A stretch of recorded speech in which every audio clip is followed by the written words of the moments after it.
Hello and welcome to Under the Black Flag, a world on the edge of empires. The sea is never silent. In the late 17th century, its voice was a constant rhythm of waves against wood, the creak of masts straining against the wind, the heavy groan of ships swollen with cargo. The oceans of the world had become highways of empire, carrying spices from the Indies, silver from the Americas, and silks from the East. Yet behind the glitter of these treasures lay fragility. Empires that seemed eternal were, in truth, stretched thin across oceans they could barely control. By the 1600s, Spain, once unrivaled, bled wealth from its colonies faster than it could guard it. England, France, and the Dutch Republic, rising powers of the age, challenged Spanish supremacy not only in Europe but on the seas. Their ships prowled trade routes, and their soldiers fought in wars that flared across continents. The seas, filled with riches, became a battleground where cannon fire and commerce were inseparably linked. But war drains more than it protects. With fleets diverted to conflicts in Europe and garrisons scattered thinly across colonies, great stretches of water were left inert. Merchant ships sailed heavy, their holds filled with silver bars, indigo dyes, sugar, and gold dust. They moved slow, easy prey for anyone daring enough to take them. Into this space, between the reach of empires and the vulnerability of merchants, stepped the pirate. They were not born of chaos alone. They were born of empire's ambition, of the greed of kings, and the endless hunger of nations for resources. The pirate did not invent the violence of the sea. They inherited it, shaped it, and turned it against the very powers that created it. Imagine the Caribbean at dawn. A sky of molten orange spreads across waters as calm as glass. On the horizon, a Spanish galleon rises, its silhouette vast, sails swollen with the morning wind. Below decks, its crew guards treasure bound for Seville, destined to fund armies and palaces. Yet just beyond sight, in the folds of an island cove, a smaller ship waits. Its hull is weathered, patched with stolen wood. Its flag, a plain cloth, dark against the light, flutters in silence. Within hours, cannon smoke will blur the horizon, and the balance of wealth will shift once again. This was the fragile world at the edge of empires. Pirates thrived not because they were stronger, but because empires were distracted, weakened by wars, and stretched across oceans they could not fully command. The Treaty of Madrid, the War of Spanish Succession, the endless shifting of alliances, all left cracks through which piracy grew like weeds. For every treaty signed in Europe, another island became lawless. For every king crowned, another frontier went unguarded. The myth paints pirates as rebels against order. In truth, they were reflections of it. Many began as sailors in royal navies or as privateers licensed by their own governments to raid enemy ships. When peace came and their letters of marque expired, thousands were abandoned, unemployed, and restless. They knew the sea, they knew the guns, and they knew the wealth that sailed unguarded. Stripped of legal cover, they did not abandon their trade. They merely changed their allegiance, from nation to themselves. The Indian Ocean told the same story. From Madagascar to the Malabar coast, merchants carried diamonds, spices, and porcelain across waters where imperial patrols were scarce. A Portuguese vessel might leave Goa laden with peppercorns, worth their weight in silver in European markets, but encounter a crew of outlaws whose loyalty lay only to their ship. The wealth of Asia, like that of the Caribbean, was vulnerable not to storms alone, but to men who turned the empire's hunger into their own opportunity. To walk the deck of a pirate ship in those years was to enter a world that owed little to kings or parliaments. Their codes, often romanticized, were born not of idealism, but of necessity. Discipline, shares of plunder, and elected captains created a balance that empires themselves could not sustain. Where kingdoms drew lines of blood and birth, pirate crews bound themselves by oath and survival. In this, they created a society at sea that was both brutal and strangely egalitarian, built in the shadow of the very powers they defied. And yet, for all the daring, piracy was not endless freedom. It was shaped always by empires' movements, by the tides of war and peace. When European powers clashed, pirates flourished, slipping between shifting borders. When empires recovered, their navies turned with sudden fury, hunting the very men they had once employed. This is the paradox of the age. Pirates were the offspring of empire, but empires could never fully own them. They were needed, then discarded, hunted, yet never quite erased. Their lives burned bright in the cracks of history, vanishing as quickly as they rose, leaving behind only the echo of cannon fire and the whispered terror of their names. What did it mean for those who lived through it? For the merchants, it was fear, the knowledge that no sail on the horizon could be trusted. For the empires, it was humiliation, a reminder that power declared in palaces could not always be enforced at sea. For the pirates themselves, it was survival, carved daily from risk, daring, and the fragility of the world around them. And for us, looking back across the centuries, it is a lesson in the limits of ambition. Empires rise and declare themselves eternal. Yet the smallest fracture, a distracted fleet, a distant war, a merchant too heavily laden, can create the space where outlaws thrive. The pirate world was not inevitable. It was created, shaped, and sustained by the very empires it opposed. It is a reminder that where power is stretched thin, opportunity always emerges.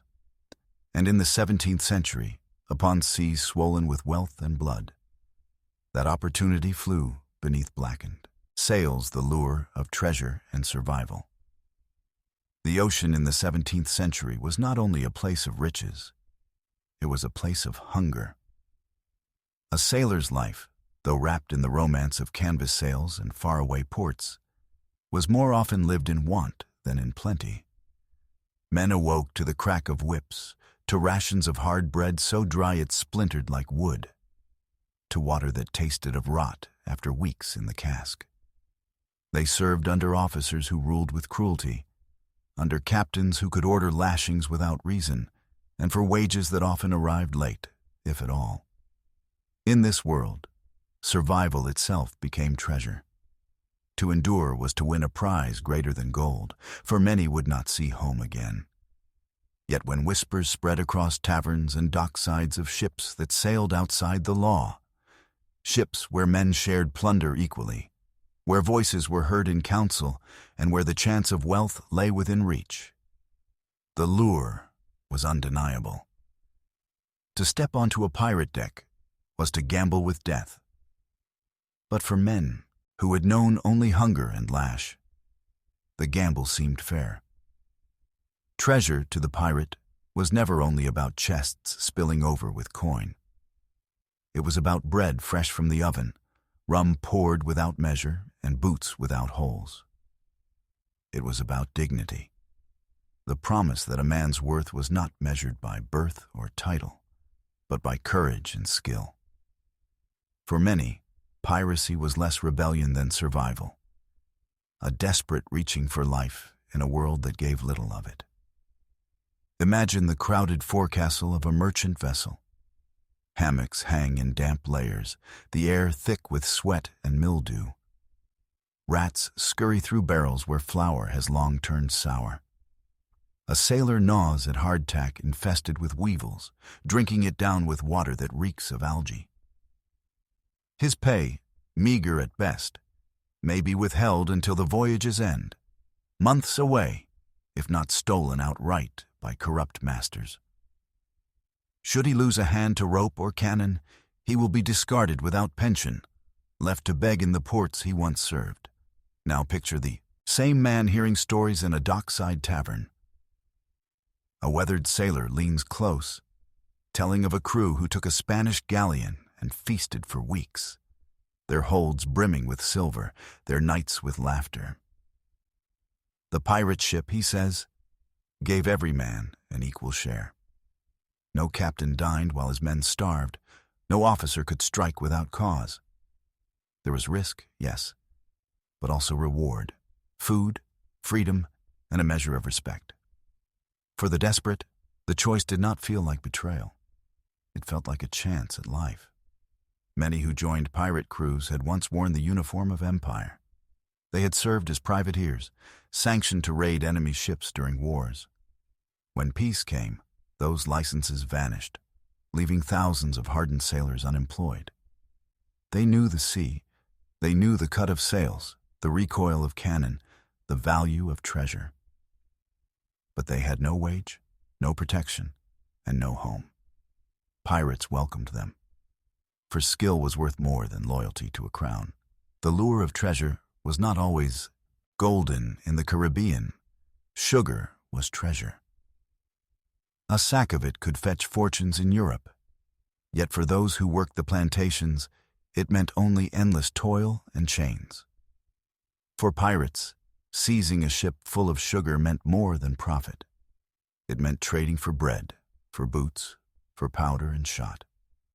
Tobacco, indigo, spices, all became lifelines, as vital as coin. A barrel of rum taken from a merchant's hold could be as celebrated as a chest of jewels, for it lifted spirits, fed courage, and warmed men through long nights at sea. There were legends, too, that magnified the lure. Tales of Blackbeard's fires in his beard, of Bartholomew Roberts seizing 400 ships, of crews who buried chests on hidden islands. These stories spread quickly, embroidered in every telling. And though reality was often harsher, the myth became its own kind of treasure. A man could step aboard believing he chased gold, but what he truly chased was escape. From hunger, from lashings, from the silence of a life lived without choice. And yet, piracy was not a paradise. Storms wrecked ships as surely as cannon fire. Naval patrols hunted them, and justice for a pirate was often a rope around the neck. Life expectancy was short, and betrayal lurked as surely as brotherhood. Still, compared to the near-certain misery of merchant or naval service, even a brief life of freedom seemed worth the risk. A pirate's year might be wild, but it was his own. One must imagine the sound of it. The cheer as a prize ship was taken, the laughter as bread was divided fairly, the rumble of drums when spoils were shared. A man could stand shoulder to shoulder with his captain, voting on where to sail, deciding together the fate of their voyage. Discipline came not from a master's whip, but from the code they all swore. To many, this was the truest treasure of all, the dignity of a voice, the equality of a share. Survival on the seas of empire was fragile. Wars consumed men by the thousands, hunger claimed them by the tens of thousands, and empires cared little for the nameless sailor. But piracy, for all its violence, offered a path where the nameless could be heard, where survival could be more than chance, where bread and rum and dignity could be counted as wealth. For the sailor who turned pirate, the lure was never only about gold. It was about life itself, seized boldly from a world that offered little. And in the end, that truth explains much of why the black flag rose across so many waters, not as a symbol of greed alone, but as a cry for survival in an age that gave men few other choices. And so, as we trace the stories of treasure and plunder, we must remember that beneath every chest of coins lay hunger, and behind every raid lay the simple wish for bread, rum, and dignity. This was the true lure of piracy, life stolen from the edge of death, the pirate ship as a floating republic. The sea has always been a stage for power.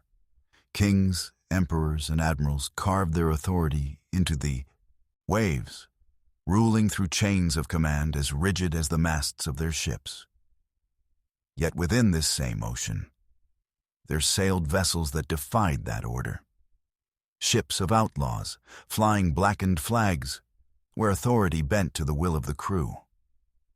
These were the pirate ships, and within their weathered timbers, something startling took shape. A republic afloat upon the sea. Step onto the deck of a pirate vessel in the early 18th century. The boards creak beneath your boots, damp with spray and worn smooth by countless feet. The smell of tar, salt, and smoke hangs heavy in the air. Men gather, sunburned and scarred, not as servants, but as equals in the strange society they have made. Above them, sails crack like whips in the wind, driving the ship forward. But what truly drives it is not the wind alone. It is the uncommon order they have chosen together. Unlike the navy ships of empire, where captains barked orders under threat of lash, a pirate captain often ruled by consent. He was elected by the crew, and he could be removed just as swiftly if he lost their trust. His authority in battle was nearly absolute, for survival demanded quick command. But in matters of daily life, where to sail, whom to plunder, how to divide the spoils, his voice was only one among many. The true heart of pirate governance lay not in one man's will, but in the balance of voices. At the center of this system stood the quartermaster. Chosen by the crew, he served as counterweight to the captain's power, ensuring fairness in the division of loot, discipline, and daily affairs.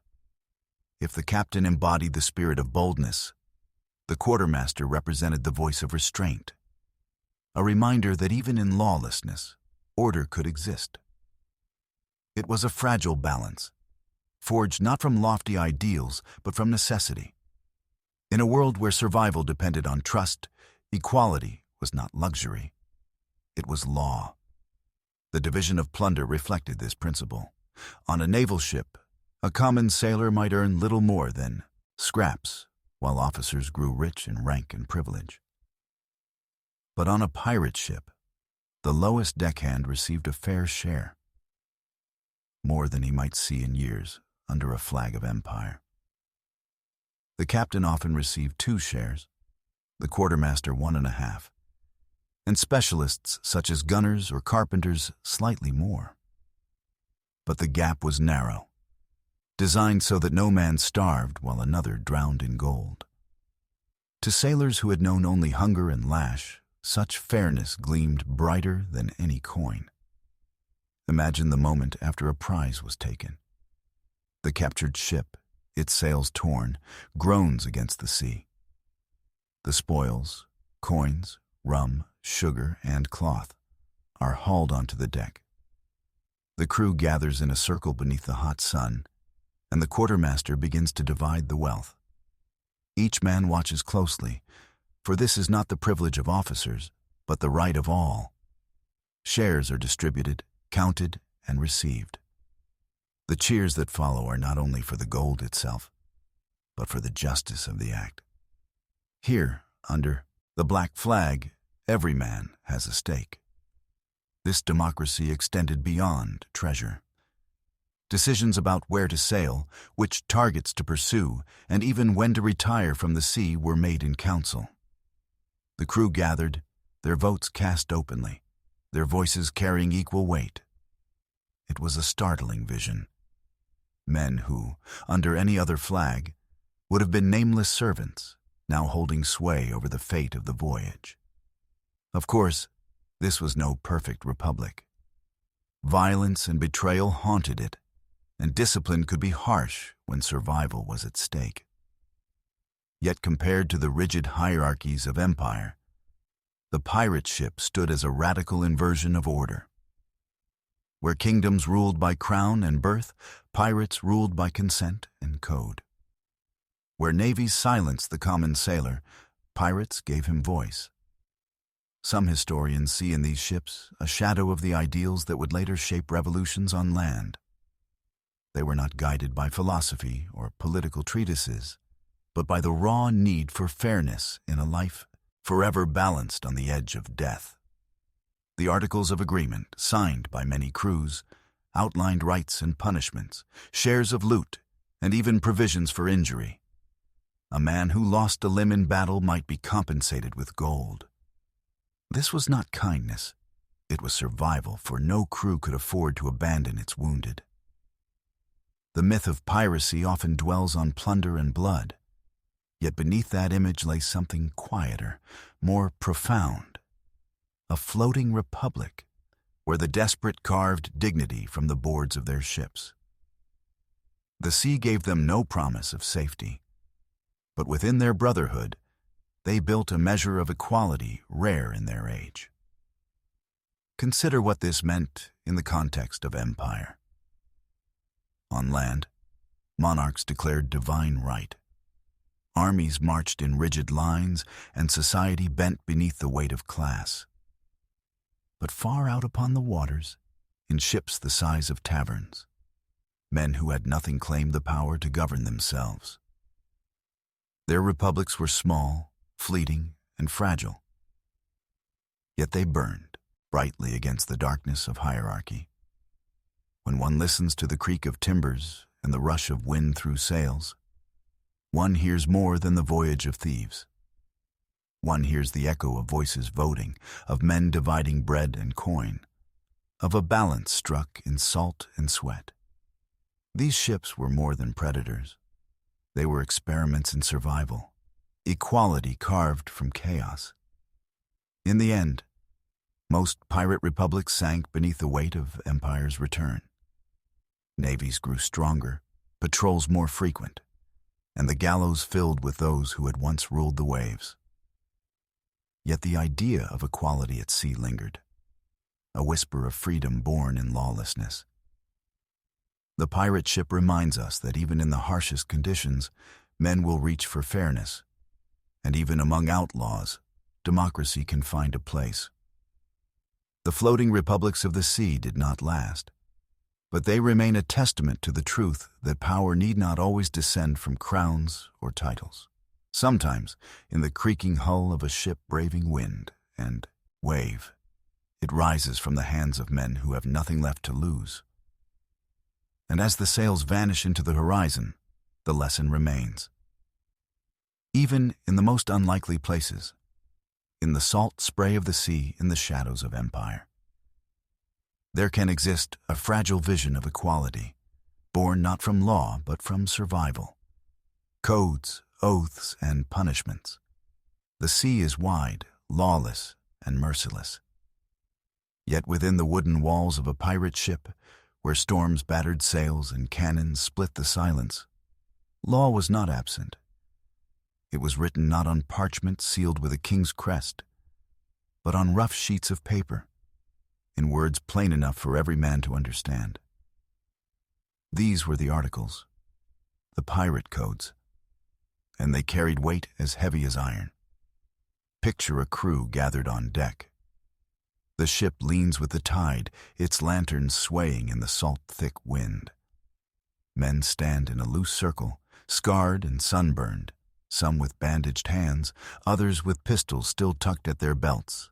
At the center, the quartermaster reads, aloud, the ship's laws. They are not flowery, not gilded.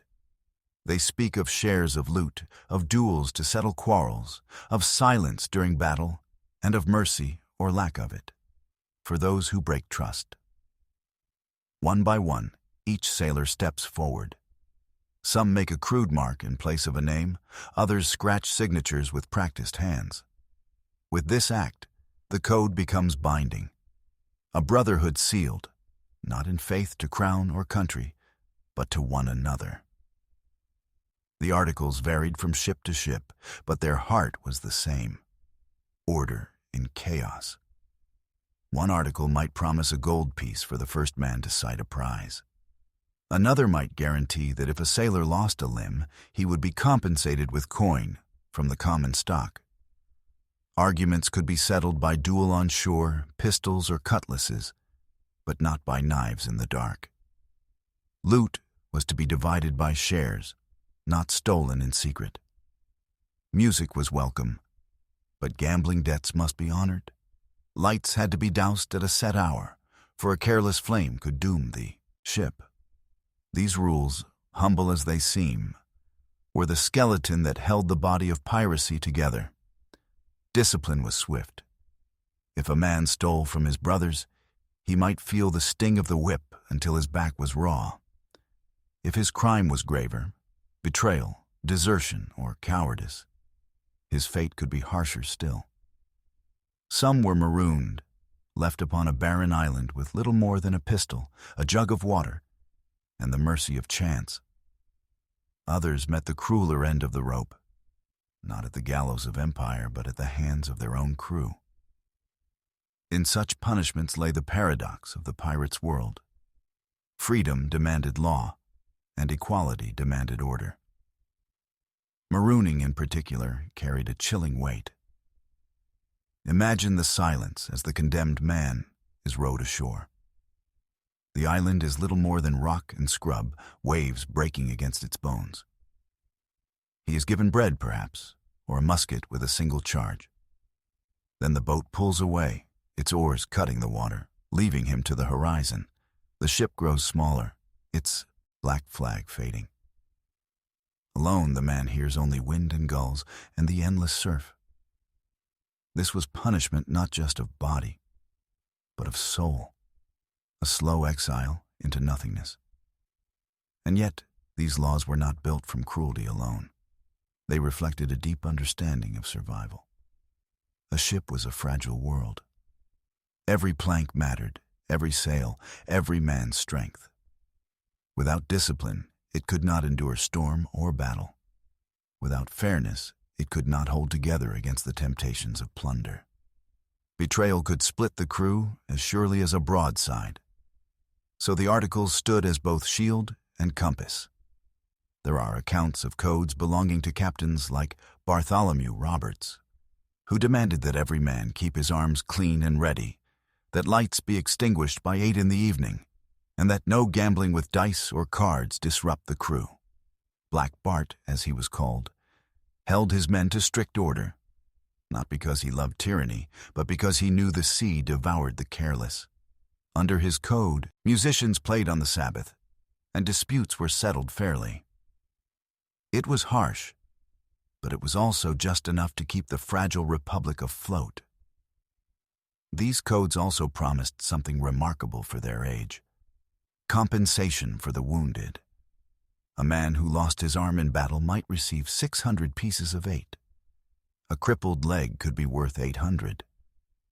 Though crude by modern measure, such provisions marked a strange kind of care. The Empire's navy gave no such comfort. There, a broken sailor was cast aside, left to beg on the docks. But among pirates, injury did not mean abandonment. It meant reward for sacrifice, and assurance that his brothers recognized his loss. Honor among thieves, the world called it. But it was more than that. It was necessity. In a society without kings, law was forged by oath. These men, many unlettered, signed their names or marks, knowing full well that survival at sea depended on every rule. They could not afford betrayal, for betrayal meant death not only for the traitor, but for all. The code was iron, not because it was noble, but because it was vital. We must remember that these laws were not born from lofty ideals. They were not the philosophies of scholars or the decrees of monarchs. They were the hard wisdom of men who lived on the edge of life and death, carved from hunger, battle, and salt. They reveal that even in the wildest corners of history, even among those branded criminals and rogues, order finds a way. The pirate codes remind us of something eternal, that no community, no matter how small or lawless, can survive without rules. whether written in elegant ink or scratched in rough words, laws bind men together when the world outside offers only chaos. For the pirates, their articles were anchor and sail, holding them steady against the storms of sea and empire alike. And so, when we picture the black flag snapping in the wind, let us not see only the skull and crossbones. Let us imagine also the hidden parchment, the scratched signatures, the oaths whispered over rum by men who had nothing but each other. For in those codes lay the heartbeat of their strange republic, a reminder that even among thieves, honor was not illusion, but survival.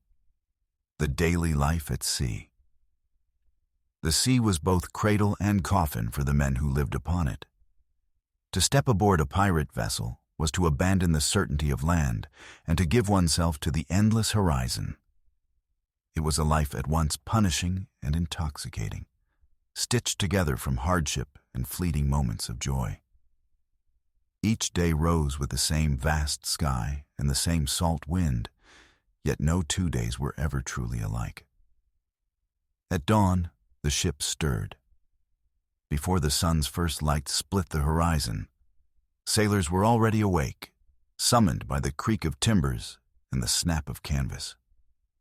The deck smelled of tar and brine, of sweat soaked deep into the planks. Men stumbled from their hammocks in the forecastle, rubbing sore eyes, their bodies stiff from cramped sleep. Some clutched mugs of weak beer. Others gnawed on biscuits so hard it could shatter teeth. The day's labor began not with glory, but with mending and cleaning. Sails frayed by wind had to be patched with rough stitches, ropes stiff with salt had to be spliced, and the deck had to be scrubbed down with seawater until it gleamed pale beneath the rising sun. Meals were no relief. Salt pork was often riddled with maggots, biscuits swarmed with weevils. Water stored in casks quickly turned sour, reeking of mold. When fortune favored them, a captured ship might yield flour, fruit, or wine, but such luxuries vanished quickly. Rum was the great constant, strong, burning, and often mixed with water to stretch it further. It dulled hunger, soothed aches, and numbed the mind against the endless sameness of the sea. Disease lingered always. Scurvy swelled gums and blackened teeth. Fevers spread in the damp air below deck, and wounds, left untended, festered into death. A simple cut could prove fatal. Yet there were moments when life asserted itself. A fiddler's tune after nightfall, dice rattling in a tin cup, or the roar of laughter around a barrel of stolen rum. These were the treasures that gave breath to weary men. Brotherhood was the shield against despair. Work was unceasing. The sails had to be trimmed to catch shifting winds, the guns cleaned and primed, the compass checked against the stars. When storms struck, all order dissolved into chaos. Rain hammered the deck until it was slick as glass. Waves towered like walls, smashing men from their feet and tearing sails to ribbons. Lightning illuminated faces pale with strain, hands raw from ropes that burned skin to the bone. In such moments, survival depended on every man pulling his weight. There was no captain and crew, only brothers lashed to the same fate, fighting the sea itself. But when the storm passed, when the sky cleared, and the sea lay calm, triumph returned. To endure such nights was to feel reborn, to know that life had been stolen back from the jaws of death. Songs rose then, rough and loud, echoing across the waves. The sea was merciless, but it was also alive, and to live upon it was to share in that pulse. Discipline held them together. Though no king's law ruled aboard, the articles of agreement bound each man. Silence during battle, respect for another's share, and fairness in gambling, these were small but vital laws. Without them, chaos would consume the fragile order of their floating world. And while punishments could be cruel, whippings or marooning, they served as reminders that even outlaws needed rules. The daily life of a pirate was also marked by anticipation. Each day, eyes scanned the horizon, searching for the white curve of sails. A merchant ship heavy with treasure meant food, rum, and coin for all. The cry of a lookout, the sudden rush of men to arms, the pounding of feet upon the deck. These were the moments that broke the monotony. Battle was terror and exhilaration bound together. Cannon thunder shook the air. Smoke choked the lungs, and musket fire rang sharp against the roar of waves. Men shouted, cutlasses clashed, and the outcome balanced on the edge of chance. When victory came, it brought not only plunder, but also joy. Food, drink, and days of revelry. When defeat came, it meant death, imprisonment, or the hangman's noose. Yet life at sea was not only hardship and violence. There were quiet moments, too, when the ocean spread endless and calm beneath a ceiling of stars. Sailors would lie on the deck, listening to the groan of timbers, speaking softly of distant homes, of women left behind, of ports where they hoped to return. Some carved trinkets from bone or wood, small anchors or hearts. Others sharpened blades or cleaned pistols, knowing that tomorrow might bring blood. In the stillness of night, the pirate ship felt less like a vessel of war and more like a drifting village, bound together by necessity and choice. The bond of brotherhood was the greatest treasure. Men who had been strangers in port became family upon the waves. They shared bread, risk, and laughter, and their fates were tied as surely as their ship's planks. Betrayal was rare, for betrayal meant not only death, but also the loss of that fragile trust. In a world where empire cast them as outlaws, they found belonging in one another. Daily life at sea was a paradox. Grueling and fleetingly joyous, filled with hunger yet lit by bursts of triumph. Every dawn brought labor, every dusk brought the promise of music and rum. The sun burned skin raw, storms threatened to swallow them whole, and disease haunted every shadow. Yet the rhythm of the sea, the songs of comrades, and the knowledge that every man's hand was set against the same fate gave their lives meaning. For us, looking back, it is easy to see only the violence and the myth of piracy. Yet within the creaking hulls and ragged sails lay something more human: endurance. These men lived each day as though tomorrow might never come, for often it did not. They endured because they had each other, and they found joy because they had learned that joy was fleeting. The daily life of a pirate was not the endless feast of legend, nor the chaos of lawless men. It was a rhythm of hardship and fellowship, of hunger and laughter, of death and survival. In the end, it was not the gold that kept them alive, but the bond of brotherhood beneath canvas and wind. And as the horizon stretched on, each day folding into the next, the pirate ship sailed forward, not only as a predator of empire, but as a fragile community clinging to life upon the vast and merciless sea. Battle on the open water. The horizon is never empty. To men at sea, every distant sail was a question, a promise, or a threat. The sight of canvas rising faint against the blue sky could turn calm decks into places of silence, as every hand tightened and every heart prepared for what might come. For pirates, this was the moment of truth. Abroad, single ship could mean days of feasting and wealth, or hours of fire and blood. On a pirate vessel, the approach to battle was deliberate and quiet. Voices hushed, ropes coiled neatly, powder measured into horns. False flags were unfurled, English, French, Dutch, or Spanish. Whatever would lull the stranger into believing it a friend. This deception was part of the art. The longer the prey remained unwary, the closer the predator could creep. Only at the last moment, when the distance closed and escape was impossible, would the black flag be hoisted. Its grim symbols, skulls, hourglasses, or swords, announced a single truth: surrender or face death. Fear was the greatest weapon. Many merchant crews, knowing they were outgunned or outmanned, lowered sails at once rather than risk the storm of cannon fire. To resist meant slaughter. To yield often meant mercy. Pirates, despite their ruthless image, had no wish to waste powder or lose men if plunder could be taken without a fight. The quicker the surrender, the richer the prize with the least blood spilled. But not every ship bowed. Some captains, loyal to their cargo or crown, chose defiance.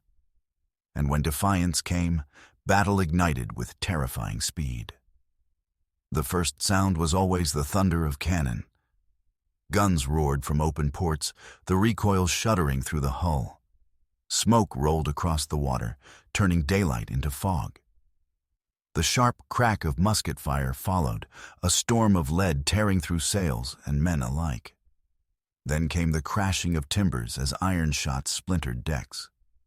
The air filled with the reek of powder and the screams of the wounded.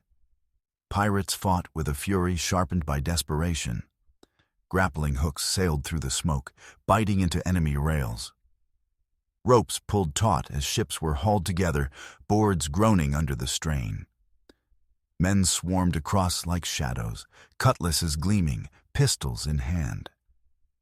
Battle on the open water was not the clash of distant navies firing in lines. It was face to face. Blade against blade, life decided in the span of breaths. The noise was deafening. Feet thundered across planks slick with blood, steel rang against steel, and pistols discharged in clouds of fire and smoke. Above, torn sails snapped like whips, while below, wounded men cried out in the dim belly of the ship. Victory or ruin was measured in minutes, not hours. For the pirates, swiftness was survival. They lacked the deep stores of Empire's navies. Powder was precious, lives more so. They struck hard, aiming to end battles before they began. A charge led by a daring captain, a sudden volley of pistols at close range, a cry that sent men surging forward. These were the blows that decided a fight. And yet, the brutality did not end with victory. Defenders who resisted too long sometimes paid with their lives. But those who surrendered quickly often found unexpected mercy. Crews were set ashore, their ship taken, their goods divided. For pirates, cruelty was a tool, not a pleasure. Terror kept, resistance rare, and reputation itself became a weapon sharper than any blade. Still, scars lingered. Survivors bore them in flesh.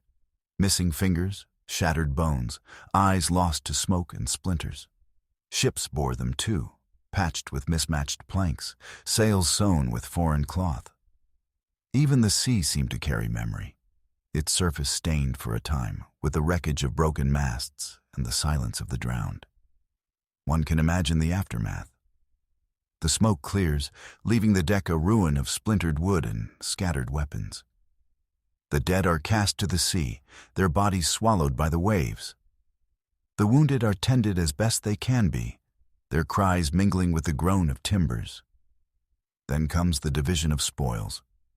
Coin, sugar, rum, cloth, or powder, hauled aboard with weary arms. And as the sun sinks, the victors drink, sing, or sleep, knowing tomorrow may demand the same again. The cycle repeated across oceans, from the Caribbean to the Indian Ocean. Wherever wealth traveled by water, the names of some battles survive in logbooks and reports, but most vanished into the spray, remembered only by those who fought them. For the men themselves, each clash was another reminder of the fragility of life at sea. What then did these battles mean? For the merchant, they were nightmares. The sudden appearance of black sails, the roar of guns, the fear that no port would ever be safe. For the empires, they were humiliations, proof that their vast power could be mocked by outlaws who owned no nation but the sea. And for the pirates, they were both risk and reward, the price of survival written in blood and smoke. To us, they remind us that fear is often the sharpest weapon, and that battles, however brief, leave echoes that endure long after the waves wash the decks clean. The open water was a battlefield without borders, and upon it, men gambled everything they had, their ships, their treasure, their very lives, for the chance to live free, if only for a while. And so, when we think of piracy, we must picture not only the treasure but the silence before a battle, the smoke that followed, and the scars that remained. For it was upon these waters, in clashes short and brutal, that the pirate world carved its legend into history. Ports of refuge and infamy. The sea gave the pirate freedom, but it could not give him everything.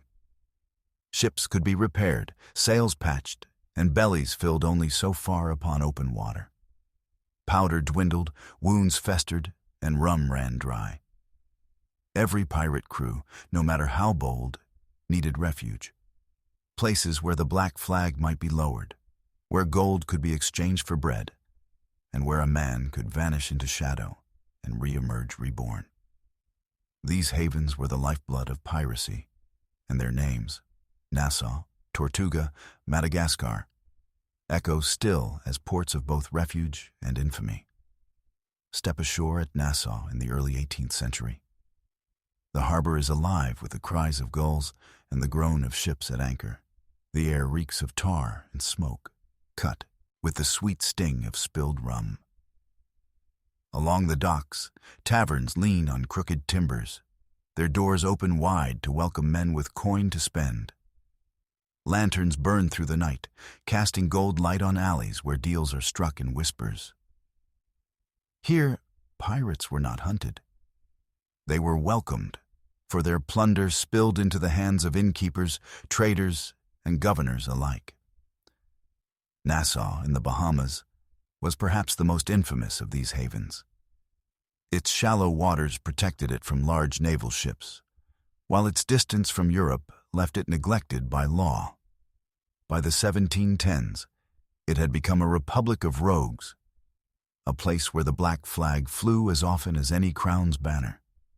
Crews staggered ashore with pockets full of silver, trading stolen sugar for bread or squandering treasure on nights that blurred into oblivion. Merchants, knowing profit mattered more than honor, turned blind eyes to the source of such wealth. Here, empire's laws seemed distant echoes, easily drowned out by the clink of coin and the laughter spilling from rum-soaked taverns. Tortuga, off Hispaniola, held a similar reputation. In the 17th century, it was a stronghold for buccaneers. Hunters turned raiders who found in piracy a sharper edge to survival. Its steep hills and hidden coves offered shelter, while French governors often looked the other way, knowing the pirates' raids weakened Spanish might in the Caribbean. Tortuga became a marketplace of plunder, where stolen hides, sugar, and tobacco changed hands beneath fluttering sails.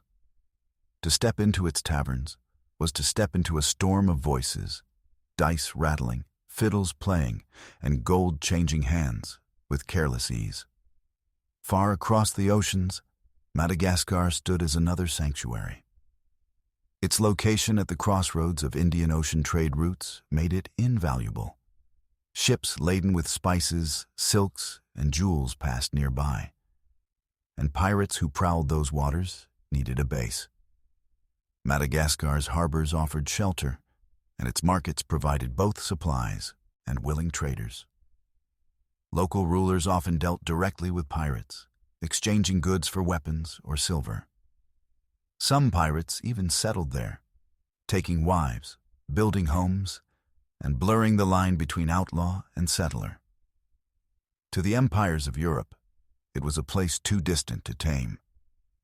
To pirates, it was a haven carved from the very edge of the world. These ports were more than marketplaces. They were crossroads of humanity, where sailors, slaves, merchants, and rogues mingled. A man could disappear into their rum-lit alleys and re-emerge with a new name, a new story, a new chance. Papers could be forged, allegiances traded, past crimes forgotten in the haze of drink and gold. For some, they were places of rebirth. For others, they were traps where coin vanished and sickness spread. The life within these ports was vivid, dangerous, and alive. Taverns overflowed with music, dice games, and fights that spilled into the streets. Rum flowed until men staggered, pockets emptied by clever gamblers or cleverer thieves. Brothels thrived, their doors never closed, while traders lined stalls with cloth, powder, and tools. Outside, children begged for coin, and slaves were bought and sold, reminders that piracy thrived within a wider world of cruelty. In such places, freedom and corruption walked hand in hand. For the pirates, these sanctuaries were double-edged. They offered shelter, but they also drew the eye of empire. The more notorious Nassau or Tortuga became, the more determined were the navies to reclaim them. Campaigns were launched, governors installed, and gallows raised. Men who once drank openly in the taverns now faced ropes and irons. Refuge turned to danger, and the black flag found fewer safe harbors. Yet for a time, these ports gave piracy its pulse. They were where crews gathered, where alliances were forged, and where legends spread. Stories of Blackbeard, Calico Jack, and Anne Bonny passed from mouth to mouth in Nassau's taverns, growing larger with every retelling. Here, reputations were built as much in drink as in battle. A captain might recruit a new crew in a single night, men drawn by tales of fortune and freedom, their oaths sealed over mugs of rum. One can almost hear the noise of it. The clatter of dice across wooden tables, the scrape of chairs, the thunder of laughter, the crash of bottles against the floor. Outside, waves lap against the shore, carrying with them the groan of anchored ships. Above it all, lanterns flicker, casting shadows on faces marked by salt, sun, and scars. For a brief moment, pirates lived as kings, not of empires, but of nights that burned fast and bright. What do these ports teach us? That piracy, for all its violence, could not exist without land. The sea gave freedom, but land gave sustenance. The black flag needed rum, bread, and powder as much as it needed wind in the sails. Without havens like Nassau, Tortuga, and Madagascar, piracy might have burned out quickly, starved by hunger and isolation. These ports kept it alive, fueling it with food, trade, and the illusion of safety. They also remind us that lawlessness is never absolute. Even in places where kings held little sway, gold could bind men together. Governors and merchants who denounced piracy in word often profited from it in secret. The line between outlaw and ally was blurred, for in the end, coin speaks louder than creed. The ports of refuge and infamy stand as symbols of that paradox. They were places where men sought freedom, yet also where freedom was sold. They were havens for the hunted, yet also traps that drew the hangman's noose ever closer. They were proof that piracy was not only a matter of ships and battles, but also of land, trade, and the timeless hunger for survival. And so, when we think of pirates, we must see not only the open sea but the crooked streets of Nassau, the hidden coves of Tortuga, and the distant shores of Madagascar. For it was in these places, half refuge, half ruin, that the pirate world found its heartbeat, and where legends walked among shadows, if only for a fleeting night. Women in the pirate world. The age of piracy is often imagined as a world of men, rough, scarred sailors hardened by sea and battle. And indeed, most who sailed beneath the black flag were men driven by hunger, ambition, or desperation. Yet in the cracks of history, a few women emerged, figures both feared and admired, who defied the weight of expectation. Their names, Anne Bonny, Mary Red, and a scattered handful of others, echo still, whispered in the same breath as the fiercest captains. They were rare, but they shattered the silence of their age, proving that even in the harshest brotherhoods of the sea, women could claim the same hard freedom that drew men to sail. Imagine a Caribbean port in the early 18th century. Lanterns burn low, their light spilling onto cobbled streets slick with rain. Men crowd into taverns, their laughter thick with rum, while outside, shadows slip quietly through the alleys. A woman dressed in men's clothes pushes past the crowd, her hat pulled low, her pistol at her side. Few take notice, for she carries herself with the hardened stride of a sailor. She is not there as a companion, nor as a captive. She is a pirate, and soon her name will carry the weight of legend. Anne Bonny was perhaps the most infamous of them all. Born in Ireland, raised in the Americas, she grew restless under the narrow confines of her world. She disguised herself as a man when it suited her, but often abandoned pretense, daring to fight openly as a woman in a world that forbade it. She sailed alongside Calico Jack Rackham, her hair unbound, her temper fierce, her blade quick. Tales spread of her fury in battle, of her refusal to hide behind the safety of others, and of her defiance even when capture came. To the sailors who shared her deck, she was no symbol of fragility. She was as ruthless, as daring, and as unyielding as any of them. Mary Read's Warwick's story was no less remarkable.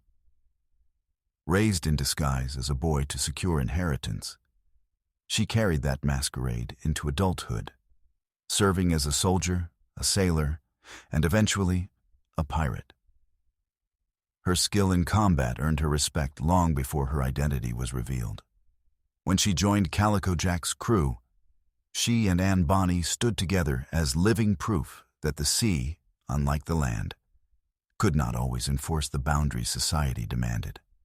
She fought with musket and sword, her courage tested in storms and skirmishes alike.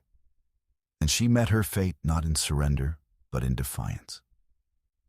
These women unsettled the old hierarchies. Their presence was both awe-inspiring and deeply disruptive. On land, women were bound by law and custom, their lives shaped by marriage, family, and constraint. At sea, under the black flag, they carved a space where none had been allowed. Some disguised themselves in men's clothing to blend with crews. Others dared to reveal themselves openly, wielding both weapon and will. Their very existence challenged the idea that piracy was a world closed to them. But their stories were exceptions. For most women, piracy meant something very different. They were captives taken from merchant ships, companions who followed pirates into their havens, or tavern keepers and traders who profited from plunder. Some became wives or lovers, tied by affection or necessity. Others endured lives of suffering, caught in the wake of raids and battles. For them, piracy was not freedom, but intrusion, a shadow that altered their lives without choice. The contrast makes the figures of Anne Bonny and Mary Red burn all the brighter. They were not the norm, but they revealed possibility. In battle, they fought shoulder to shoulder with men. In councils, they had voices, if only because they had claimed them through strength. Their names became legend, not merely because they were rare, but because they embodied the same hunger for life that drove men to sea, and perhaps burned fiercer for being denied so long on land. The image of women in piracy also lingered in myth. Ballads and tales embroidered their deeds, painting them as fierce as furies, as untamable as the sea itself.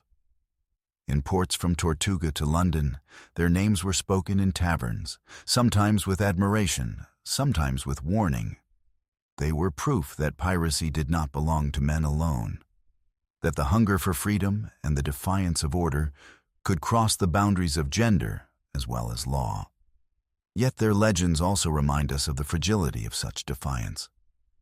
Anne Bonny was captured, her fate sealed not by sword, but by the weight of empire's law. Mary Red died in prison, her story cut short by illness. Their lives, however bright, were brief, consumed as quickly as the fires that lit their battles. Like the pirate age itself, they flared against the darkness, then vanished, leaving only memory behind. Still, their impact lingers. They reveal that even in an age that sought to silence women, there were voices that rang clear across the waves. They remind us that piracy was not only rebellion against crowns and empires, but also, in rare moments, rebellion against the chains of society itself. The sea, harsh and merciless, offered them no kindness, but it did offer them a chance to live on their own terms, if only for a while. To picture the pirate world without them is to lose part of its soul. For in their defiance, Anne Bonny and Mary Red embody the heart of piracy itself. The refusal to accept the fate assigned, the hunger for freedom even at the cost of life, and the will to carve meaning from the chaos of the sea. And so, when we imagine the black flag flying high, we must remember not only the scarred faces of men, but also the fierce eyes of women who stood among them. They were few, but they were real. And in their rare defiance lies a timeless truth: that freedom, however fleeting, belongs to all who dare to seize it. The shadow of the gallows. The sea promised freedom, but the land promised death. For every ship that vanished into the horizon with sails full of plunder, another was dragged back into port under the watch of naval guns. And when pirates returned, not as victors, but as captives, the shadow of the gallows stretched long across their fate. To live as a pirate was to live with death always waiting, just beyond the tide, just beyond tomorrow. Imagine the harbor at dawn. The water is still, broken only by the cry of gulls. Along the quay, townspeople gather in silence, their faces pale in the morning light. At the center stands a wooden scaffold, its beams dark with use. The rope hangs heavy, swaying slightly in the wind. The condemned are marched forward, shackled and gaunt, their clothes torn by prison walls. Some stumble. Others lift their heads with a defiance that even chains cannot break. The crowd watches, for this is not only justice. It is theater, a warning etched in flesh and rope. By the early 18th century, the great powers of Europe had grown weary of the pirate scourge. The golden age of lawlessness, when Nassau or Madagascar could shield men of the black flag, had begun to wither. Naval patrols multiplied, faster ships were built, and colonial governors were given clear orders: root them out, capture them, and make examples of them. For the empires, every pirate hanged was not only a punishment, but a message. The rope was as much a weapon as the cannon. Trials followed capture, though often their outcomes were certain before the first word was spoken. In colonial courts, judges sat beneath the symbols of crown and law, while ragged prisoners stood accused of murder, theft, and treason.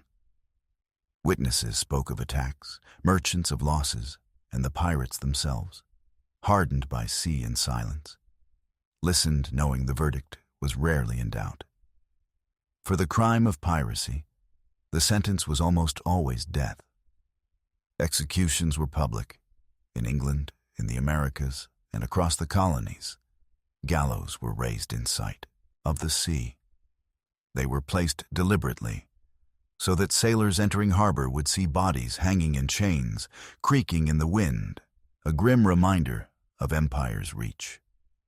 At Wapping in London, the marshes filled with the stench of tar-soaked corpses, their bodies left to rot above the Thames as ships sailed past. In the Caribbean, harbor mouths bore the same dreadful signs. Men who had once commanded fear, now reduced to husks, warning others away. The practice of gibbeting, the hanging of bodies in iron cages after death, made the punishment linger beyond the moment of the drop.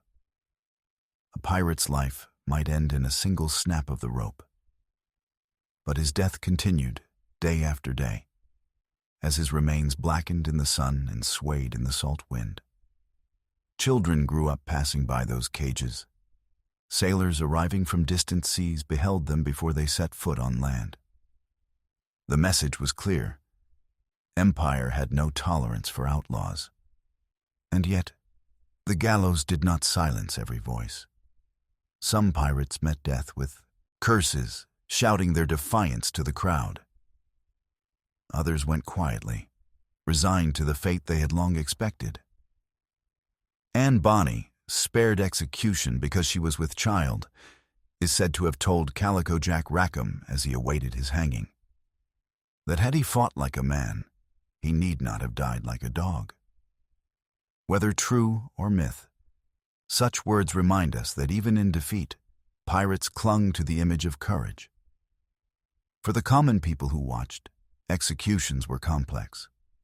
Some came for spectacle, their eyes eager for the drama of death. Others came in fear, reminded that the law stretched long fingers even into the farthest waters.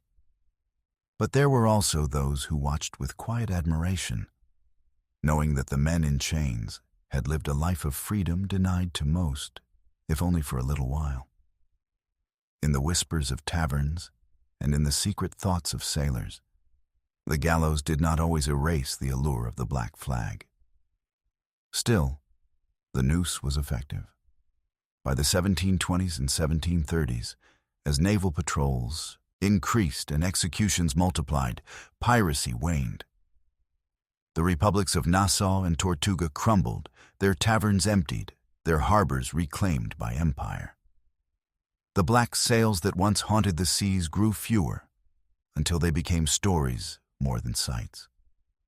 The gallows, grim and constant, had done their work. The shadow of the gallows teaches us something about the age of piracy. It reminds us that freedom always bore a cost, and that every mug of rum, every chest of gold, and every song sung beneath the stars carried with it the risk of the rope. Pirates knew this. They lived with it daily. It was part of their choice, part of the gamble.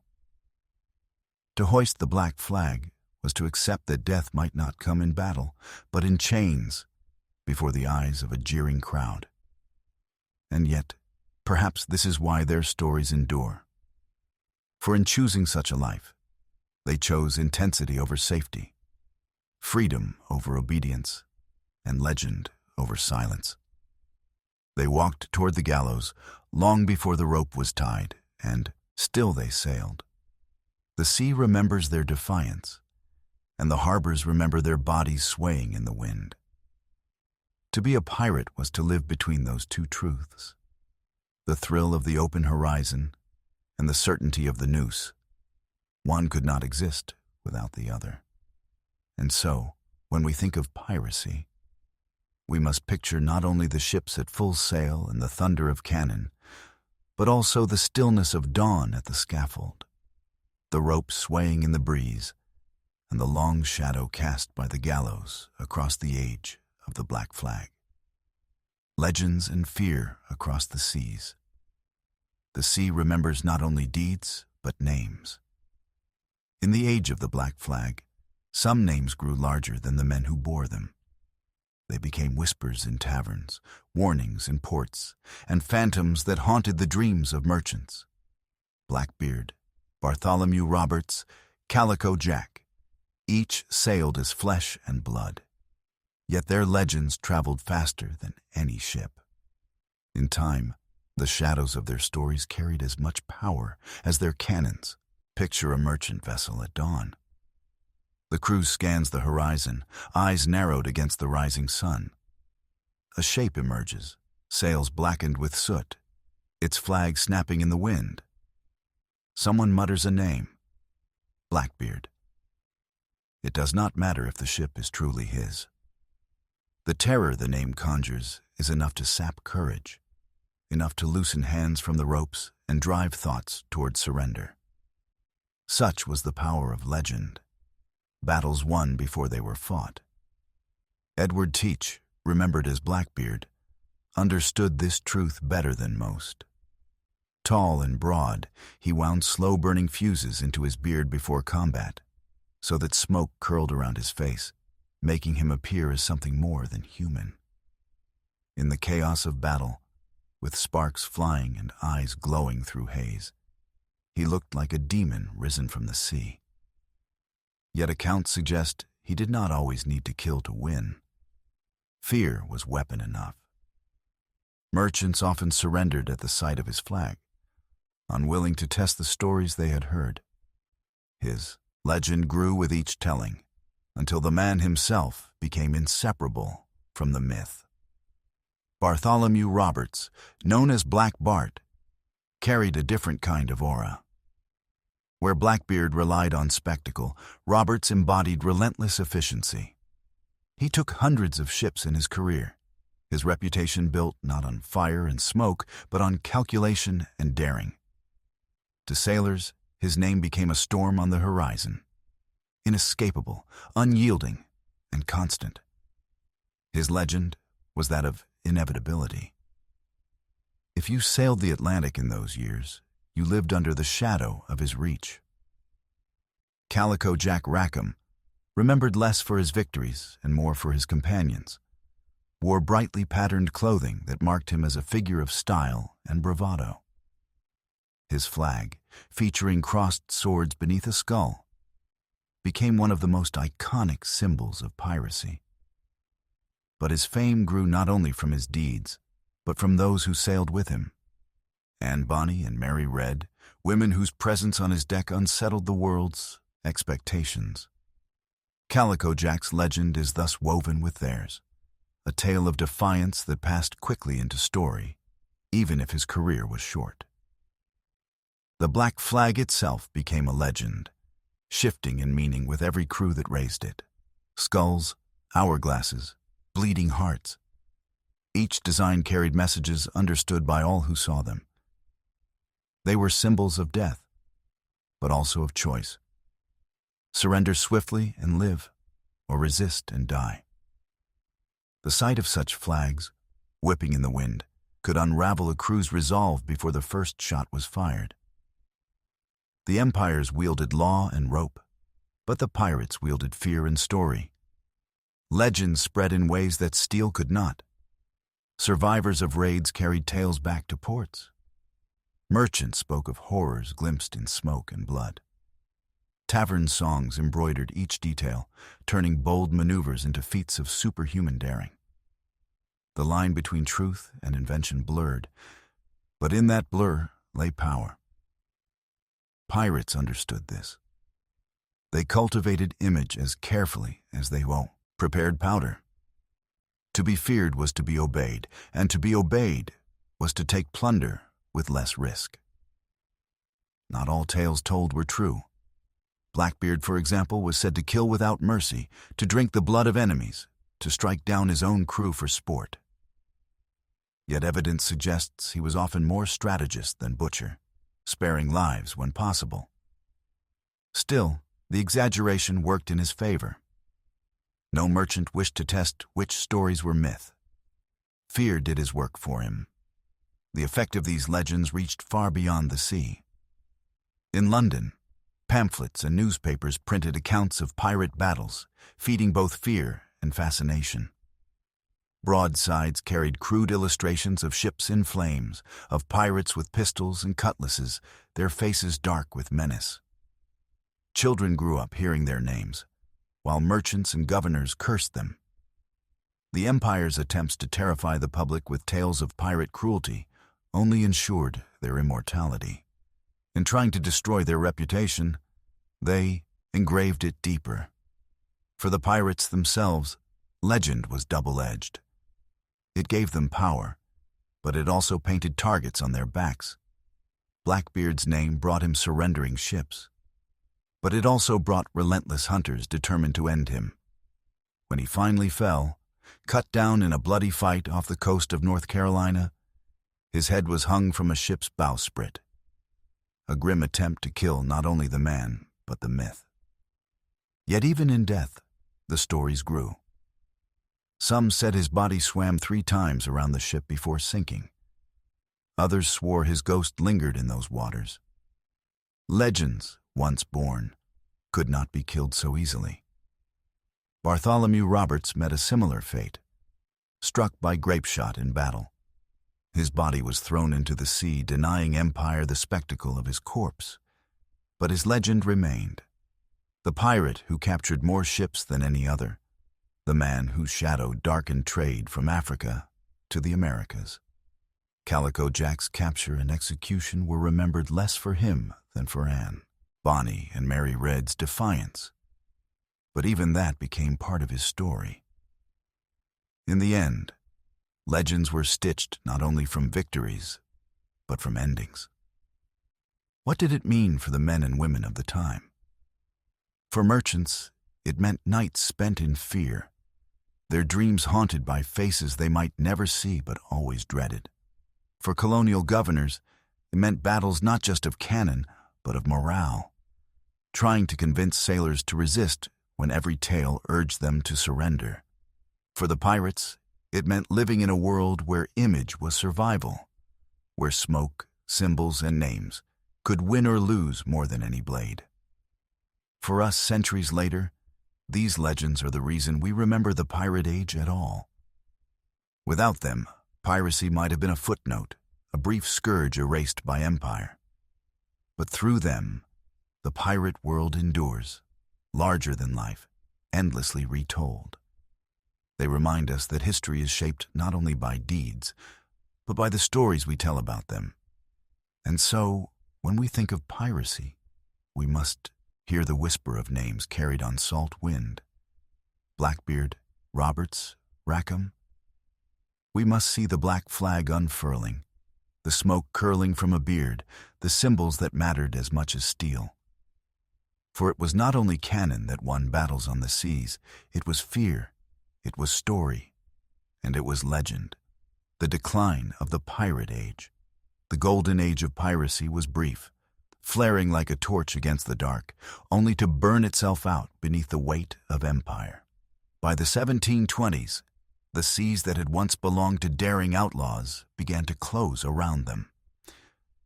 The very freedom that had drawn men to the black flag now turned against them, for the powers of the world had learned their lesson. Navies grew stronger, governors less forgiving, and ports that once welcomed pirates became traps. What ended piracy was not the loss of courage, but the slow tightening of organized power pressing down from every side. Picture the Caribbean at twilight. The horizon glows with the last embers of sun. And in the harbors, warships rest at anchor, their guns ready, their sails furled. Patrols pace the docks, muskets on shoulders, eyes fixed on the sea. A century before, this coast had been a playground for corsairs and buccaneers. Now it was guarded ground. The age of pirates was not yet finished, but the walls of empire were closing in. For decades, the empires had underestimated the reach of piracy. Spain, England, France, and the Dutch Republic, locked in wars of succession and trade, had left seas unguarded, their merchants vulnerable.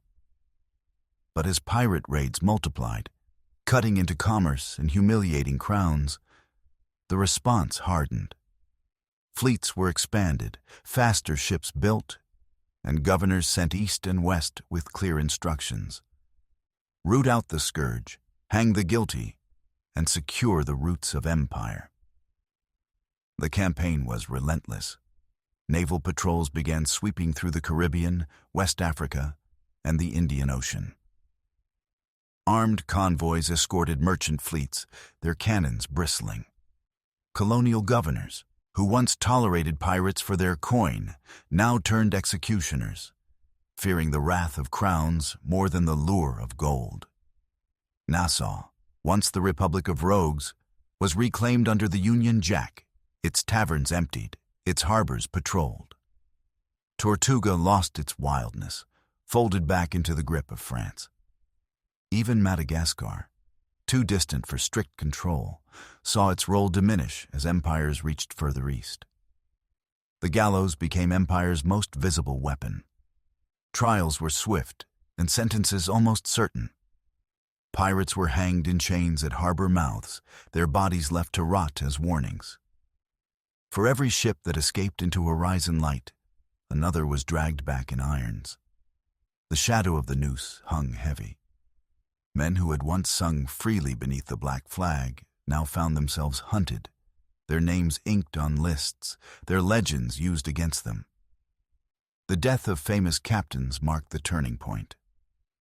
Blackbeard, cut down in a furious battle off North Carolina, his head hung from a ship's bowsprit.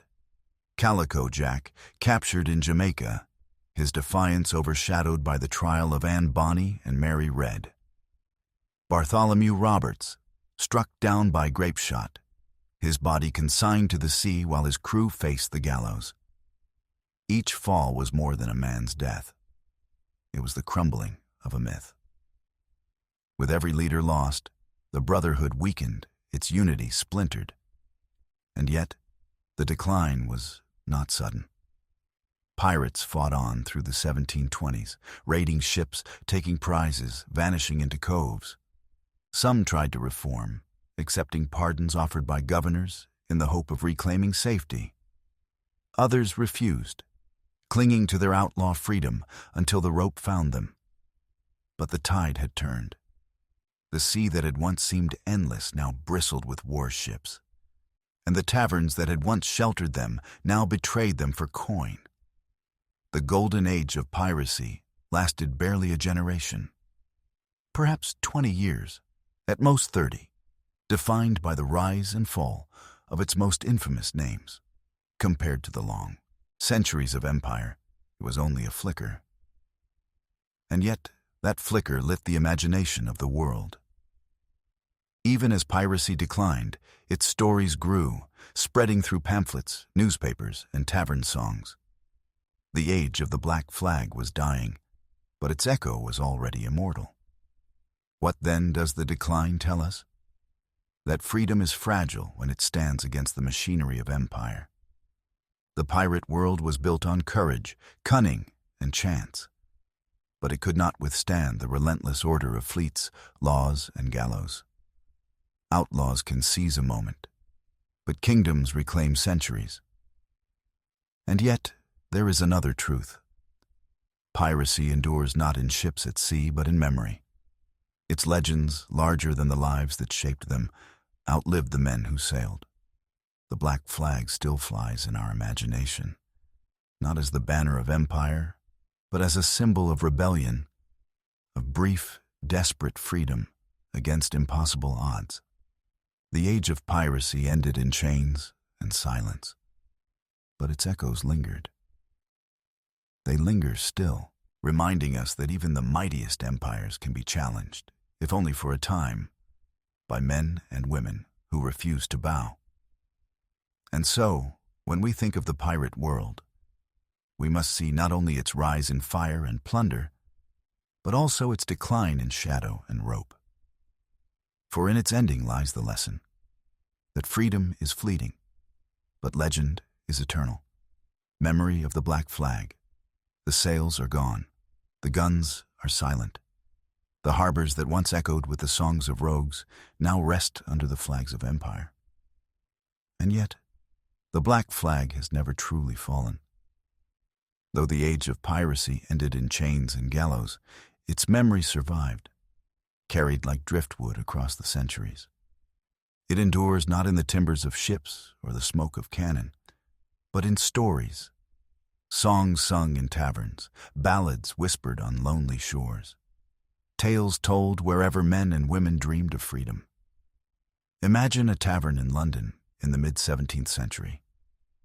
The air is thick with smoke, the tables crowded with sailors fresh from sea. A fiddler scrapes a rough tune in the corner, and voices rise in song.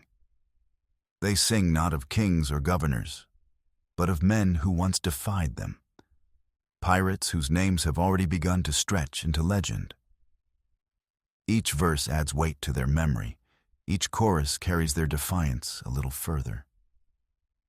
In those dim-lit rooms, the black flag flew once more. Not above masts, but above imagination. The memory of piracy spread through many voices. Pamphlets and broadsides printed lurid accounts of raids and battles, some true, many exaggerated. Newspapers turned out stories of daring escapes, of treasures buried on hidden islands, of captains who laughed at empire before they swung from ropes. In this way, pirates became larger in death than they had ever been in life. Blackbeard, Roberts, Rackham. Their names became shadows that haunted not just seas, but minds.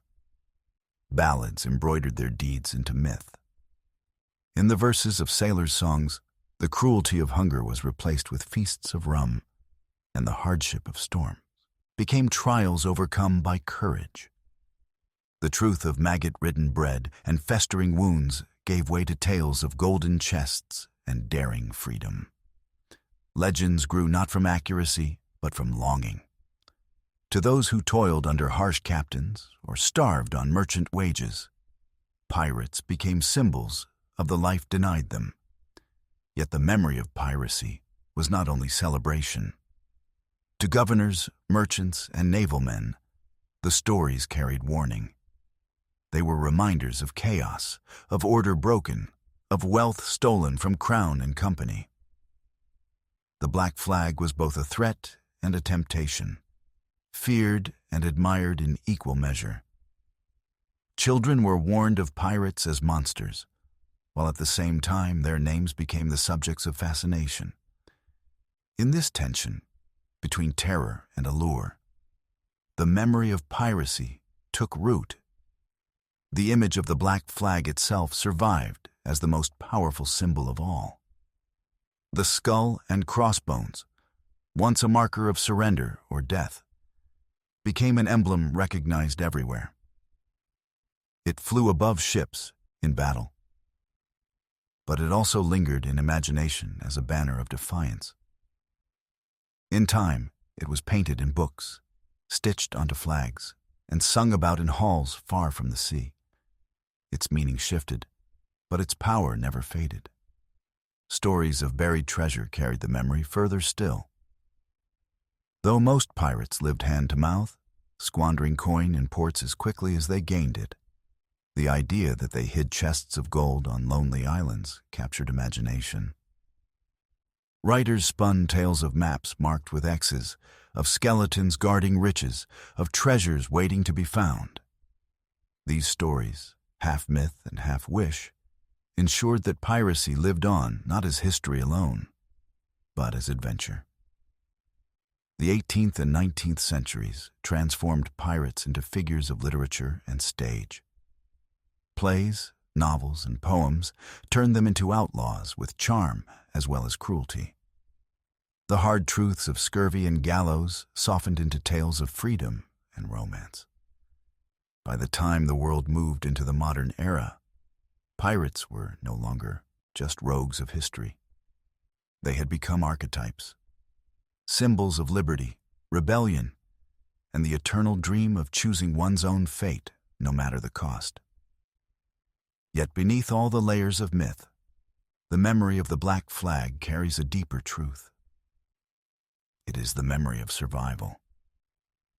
The men and women who sailed beneath it were not heroes in the way stories often paint them. They were desperate, hardened, and often ruthless. But they chose to defy a world that gave them little.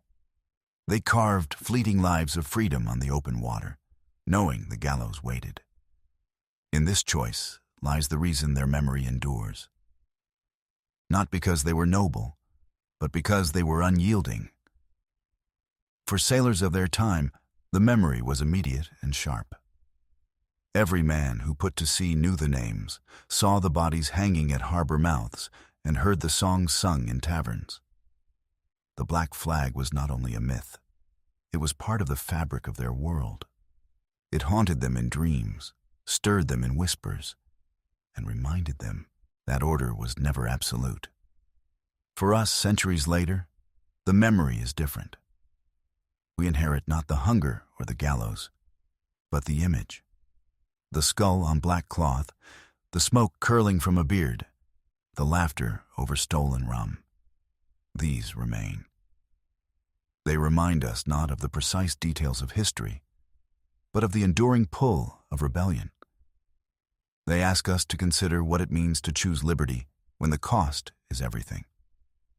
The age of piracy ended long ago, its ships rotted, its captains long buried or forgotten.